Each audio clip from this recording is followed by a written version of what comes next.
tes sederhana untuk mengetahui kita kena gejala vertigo atau tidak itu namanya dengan tes Romberg, yaitu dengan cara kaki sejajar, silangkan tangan kanan, tangan kiri, kemudian merem.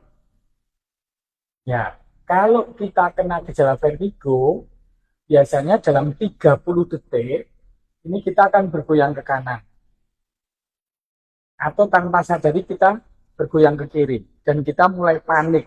Biasanya juga timbul keringat dingin atau rasa mual. Ya, tetapi kalau teman-teman mau melakukan tes ini sebaiknya ada pendampingnya. Jadi kalau kita tiba-tiba jatuh kayak gitu, ada yang nyanggain. Ya, sebenarnya tes Romberg ini bisa digunakan dengan mata terbuka. Kalau mata terbuka aja kok kita udah goyang kanan, goyang kiri, berarti bukan gejala vertigo, tetapi ada gangguan di saraf kita, terutama di otak kecil. Nah, kalau ada gejala seperti itu, sebaiknya harus segera ke dokter saraf. Terus yang kedua ada tes Romberg yang dipertajam dengan cara ujung kaki kita ada di belakang ujung tumit kaki yang lain.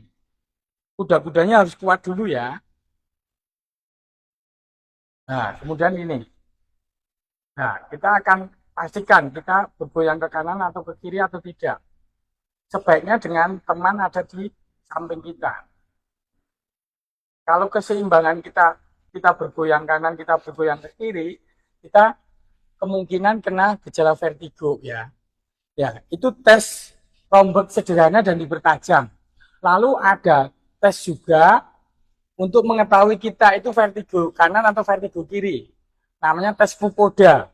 Yaitu dengan cara seperti tadi, kita tegak lurus, mungkin teman kita ada di depan kita, kemudian kita berjalan dalam posisi jalan di tempat dengan mata terpejam.